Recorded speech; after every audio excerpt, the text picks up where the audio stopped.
বন্ধুরা, আপনারা নিশ্চয়ই ভালো আছেন। আমিও ভালো আছি।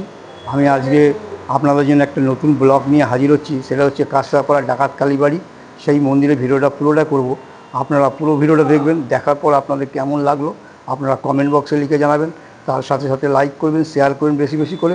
আর যারা আমার চ্যানেলে নতুন, অতি অবশ্যই সাবস্ক্রাইব করবেন। আপনারা কীভাবে আসবেন সেটা আমি আপনাদেরকে আমার ভিডিওর মাধ্যমে জানিয়ে দেবো। আপনারা দেখতে থাকুন। হ্যালো বন্ধুরা, আপনারা যদি কাঁচরাপাড়া ডাকাত কালীবাড়িতে আসতে চান তাহলে শিয়ালদা থেকে আপনারা ট্রেন ধরে আপনাদের নামতে হবে কাঁচরাপাড়া স্টেশন।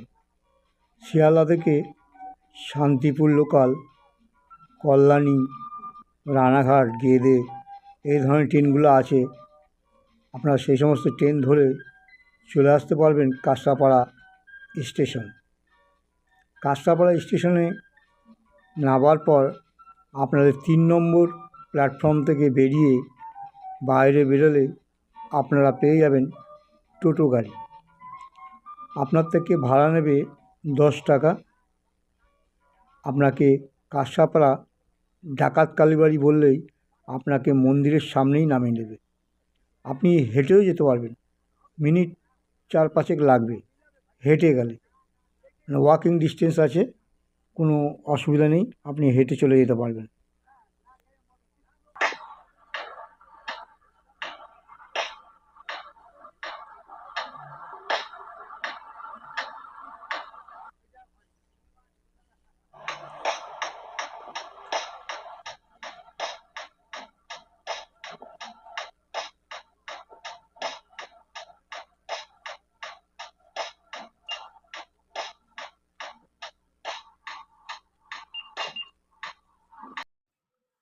আমি পৌঁছে গেলাম কাঁচরাপাড়া স্টেশন।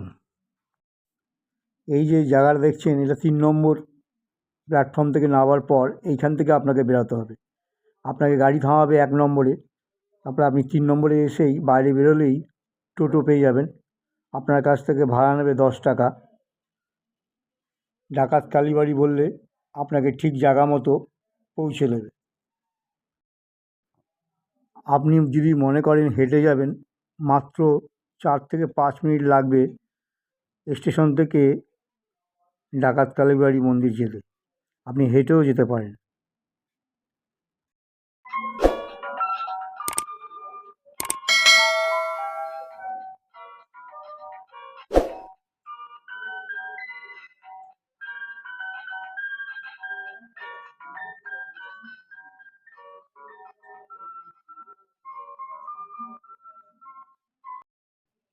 পৌঁছে গেলাম কাঁচরাপাড়া ডাকাত কালীবাড়ি।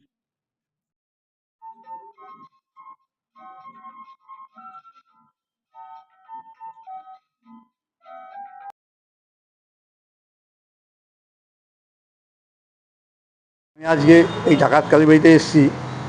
এখানকার যিনি প্রধান সেবায়ত আছেন আনন্দপল্লী, তাকে আমি পেয়েছি এবং তিনি এই মন্দির সম্বন্ধেও কিছু কথা বলবেন, আপনারা শুনেন। আপনার নাম? হ্যাঁ বলুন। আপনার নামটা বলুন। আমার নাম হচ্ছে আনন্দ পণ্ডিত। আপনি মন্দির সম্বন্ধে যতটুকু জানেন বলুন। এই আমাদের কাছাড়াপাড়া ডাকাত কালীবাড়ি, এটা অনেক পুরনো মন্দির। আজকে প্রায় কাছাকাছি 200 বছর পুরনো মন্দির। এই ইতিহাস, ডাকাত কালীবাড়ি অনেক প্রচুর ইতিহাস আছে। সে আপনাকে আমি অত বড় বলতে পারবো না, ছোটোর মধ্যে বলে দিচ্ছি। এই কাছাড়াপাড়া ডাকাত কালীবাড়ি 200 বছর পুরনো মন্দির। এখানে অনেক ভক্ত আসে পুজো করতে। এর ইতিহাস বলতে গেলে, এটা রঘু ডাকাত বলে ডাকাত ছিল। সে মায়ের আপনি যে ছবিটা দেখলেন, এই ছবি কাছে নিম গাছ ছিল। সেই নিম গাছে মা রঘু ডাকাত এসে পুজো দিত মাকে। পুজো দেওয়ার পরে মাকে বলি দিত, বছরে একবার নরবলি দিত, আর নরবলি দিয়ে মাকে পুজো অর্চনা করতো। তারপরে ব্রিটিশ গভর্নমেন্ট রঘু ডাকাতকে ফাঁসি দিল। ফাঁসি দেওয়ার পরে কিছুদিন পরে ঠিক সেম জায়গাতে একটা সাধু সন্ত মহারাজ আসলেন, তার নাম ছিল হরমোনিয়া বাবা। সেই হরমোনিয়া বাবা এসে ওখানে নাম কীর্তন শুরু করে দিলেন। আশেপাশে যতজন আছে সব বললো, ভাই এখানে এই ঠাকুর মশাই একা এই শুনশান জঙ্গল মধ্যে তখন এই ঘোড়া গাড়ি বাহন টাহন কি চলতো না, সব শুনশান জঙ্গল ছিল, সের মধ্যেখানে উনি বাসা বাঁধেন। আশেপাশের লোক বললো মহারাজ আপনি এখানে কেন থাকছেন, কী কারণ আছে? তো ওনাদের বললো কি আমাদের এই ডাকাতকালী বা এখানে আমার মা স্বপ্ন দিয়েছে কি আমি এখানে বাসাবাস করছি, আমাকে একটা ভালো মন্দির তৈরি দাও। এই গল্প শুনে সবাই আশেপাশের লোক মিটিং করলো, আর তার একটা মায়ের যে নিম গাছ ছিল সে মন্দির বানিয়ে একটা পূজা শুরু করলো। তারপরে ধীরে ধীরে ধীরে আমাদের মন্দিরে সবার আশেপাশে লোক পুজো দিতে শুরু করলো। সবার মনে যা মনস্কামনা হতো মাকে এসে বলতো, আর শীঘ্রই মা ওর পূর্ণ করতো।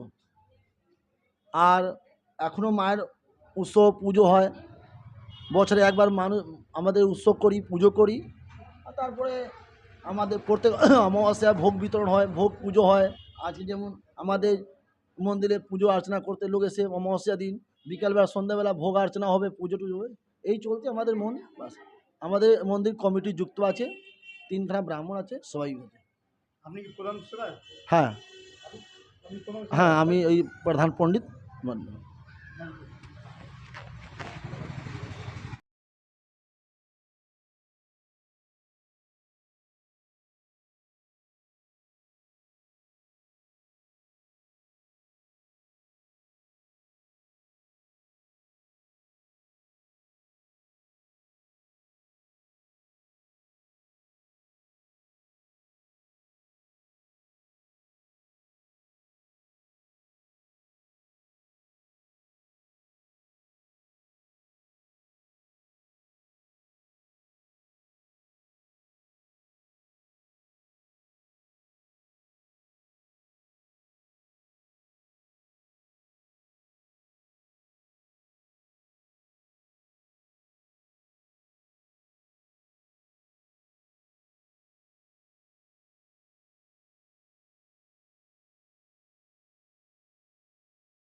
এখানে ধূপকাঠি মোমবাতি আপনারা দিতে পারেন, এখানে জায়গা রয়েছে, দেখাচ্ছি আপনাদের। এখানে আপনারা দিতে পারেন। এখানে যজ্ঞ করা হয়, আমি সেটা দেখাচ্ছি আপনাদের। আপনারা দেখুন যজ্ঞর জায়গাটা।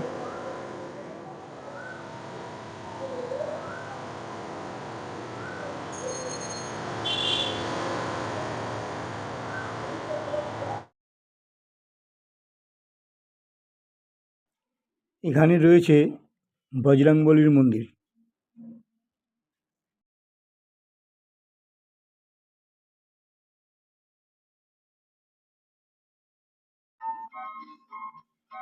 এই ডাকাত কালীবাড়ি মন্দিরে বহু মানুষ আসেন পুজো দেওয়ার জন্য। খুবই জাগ্রত ঠাকুর, আর এখানে বজরংবলীর মন্দিরও আছে, অনেকে বজরংবলীর মন্দিরে পুজো দিয়ে যাচ্ছেন। বজরংবলী মন্দির খুবই জাগ্রত। এখানে রয়েছে শিব মন্দির।